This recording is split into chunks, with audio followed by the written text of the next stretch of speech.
Meet one of the most amazing species of tarantula in the entire world.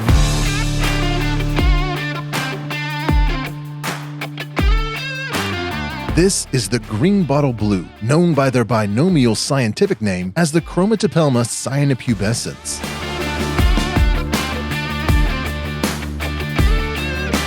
This New World semi-arboreal tarantula is native to the Paraguay region of northwestern Venezuela.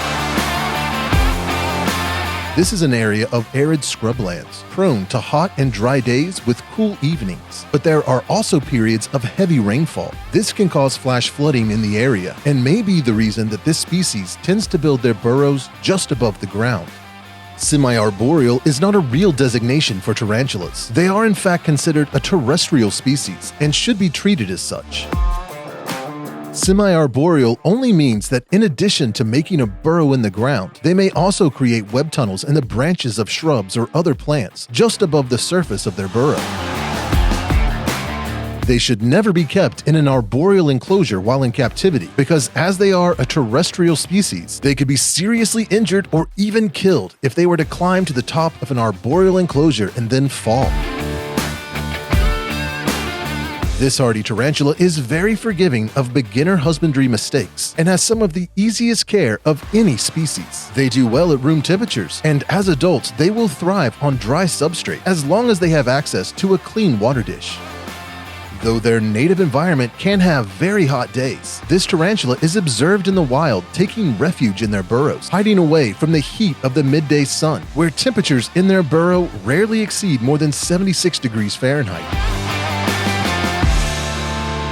Males unfortunately only live for about 3 to 4 years, but females can live up to at least 14 years in captivity and reach a size of about a 6-inch leg span. As spiderlings, they have a completely different appearance as they will when they are adults. With each molt through their spiderling and juvenile stages of life, they will present different patterns and colors with stripes and oranges and blacks, so they are a fascinating tarantula to watch grow up from a spiderling. The GBB is known to have mild venom that is not medically significant to humans, but their venom is not what is concerning. This species is skittish and will quickly bolt when startled. They also possess type 3 and 4 urticating hairs, which they will kick up in the air at the slightest perceived threat, and those hairs are some of the most irritating types of urticating setae to humans. So all things considered, this is not an ideal species for anyone wanting to handle their tarantula or even take them out of their enclosure. That being said, the green bottle blue is one of the most brightly colored and gorgeous species with their iridescent green, blue, and red hairs. They are also famous for their heavy webbing and turning their environment into a spooky work of web art. Combine that with the fact they tend to stay out in the open, on full display during the day, as long as they are not disturbed, and they quickly rank at the top of any must-have tarantula list. They have an amazing feeding response and typically have great appetites, unless they are in pre-molt, though they can sometimes be picky about what prey they will hunt. Some specimens will seem to prefer crickets or mealworms while completely ignoring roach feeders, or vice versa. For spiderlings, you can feed them flightless fruit flies, confused flower beetles, or pinhead crickets once or twice a week. As they grow larger, you can switch over to pre-killed small crickets, though these spiderlings will get large quickly and will then be able to take down small crickets on their own in no time. Juveniles can be fed 2 or 3 medium crickets once a week, usually a cricket about the size of the tarantula's abdomen, but no larger than 2/3 the size of the spider. If you have to feed them something larger, smash the prey's head before dropping it into their enclosure. This species can go weeks without eating if they have been overfed or if they're in pre-molt, so check up on them 24 hours after feeding and remove any prey that hasn't been eaten and try again in a week or 2. You should wait at least 5 to 7 days after they molt before feeding a juvenile again to ensure that their fangs and exoskeleton have had time to fully harden. Adults will typically eat 5 or 6 large crickets or 1 or 2 large dubia roaches every 3 to 4 weeks, but should be fed based on their abdomen size. If the abdomen is wider than the carapace, then they are well fed, and you can skip feeding them until their abdomen is the same size or smaller than their carapace. Always remove any uneaten prey and boluses within 24 hours and wait 10 to 14 days after a molt before attempting to feed again. Due to their bolty nature, it is always best to have a catch cup on hand when feeding, and leaving any lid or door partially closed will also help prevent any escape if they get startled by the prey and attempt to bolt from their enclosure. This tarantula will eat crickets, mealworms, and feeder roaches, but your particular tarantula may have preferences, and certain types of prey may be completely ignored. The amount you feed your GBB should be dependent on the size of the prey you're offering. The smallest spiderlings can be kept in the sling crib until they reach about 3/4 inch in size. The cuboid mini, slider crib mini, and 3-inch cube enclosures are also great fits for this species. Fill the enclosure up about halfway with substrate, include a few fake plants or small branches on the surface of the substrate, and lean them up against the side of the enclosure, so there are anchor points available should they want to create web tunnels. Provide them with a small water dish or drip water on one corner of the substrate and the side of the enclosure every few days so they can drink if needed. While they may thrive on dry substrate as adults, as spiderlings, it is best to keep their substrate slightly damp so they don't dry out, which can lead to desiccation. It is important for slings to have access to water as they lack the waxy coating that helps maintain moisture that develops as they get older. Some good terrestrial enclosures for juvenile GBBs are the 6-inch cube, small cuboid, and small slider cribs. Again, fill the enclosure up about halfway with substrate and provide a hide, a water dish no wider than the tarantula's leg span, and branches or decorations your spider can use as anchor points for their webbing.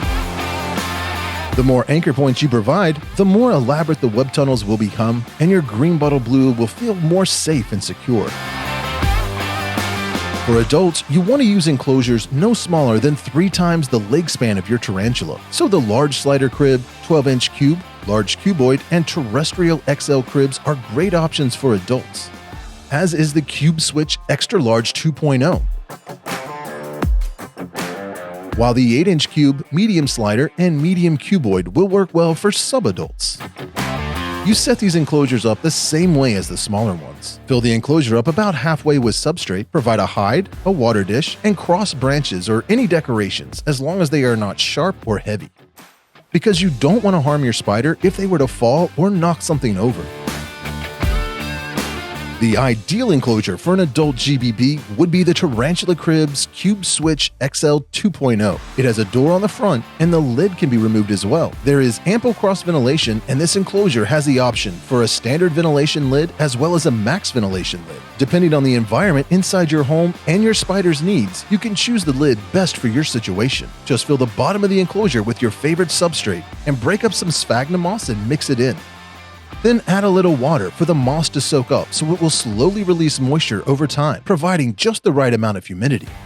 Give them a nice size hide to use as a retreat and then add any decorations or plants you wish to use. If you decide to use live plants, choose ones that are strong and can hold the weight of your spider as they will inevitably be crawling and webbing all over it. It is also best to use plants that have low light requirements since the GBB isn't a fan of bright lights, and if they web over the leaves, a more light-intensive plant may not survive. Don't forget to add some cork bark and other arachnid-safe woods like sandblasted grapevine around the enclosure for both enrichment and to provide ample web anchors for the extensive tunnels that they will create. You can also add some sand, like the Exoterra Stone Desert, to really replicate their natural environment and give the enclosure that arid feel. As mentioned before, it is very important to provide them with a water dish that is wider than it is deep and keep it filled with fresh, clean water at all times. This same setup can be created in any other terrestrial enclosures, like the 12-inch cube or large or extra large cuboid enclosures. The switch is just more ideal because having 2 different entry points can help you more effectively access the enclosure without disturbing your GBB's webbing, as they are known to try and web up doors and lids. Whichever enclosure you choose, make sure to add ample substrate, as this species will want to dig a burrow into the ground, and they should be kept on more substrate than what you would use in a typical arboreal enclosure. Whatever you do, please do not try and keep this species in an arboreal enclosure, as that can be detrimental to your greenbottle blue's health and safety. Not to mention that a fall from the top of an arboreal enclosure can prove to be fatal. There is a reason this is one of the most popular and sought-after tarantula species in the hobby. Their easy care, hardy nature, and beautiful appearance makes them a must-have species for anyone fascinated by tarantulas. And the fact that they change their color and appearance as they grow and will typically always be out on display as adults makes them the favorite tarantula species of many keepers. This exceptionally beautiful tarantula deserves an exceptionally beautiful enclosure. So check out the full line of high-end acrylic enclosures for tarantulas and other invertebrates at tarantulacribs.com.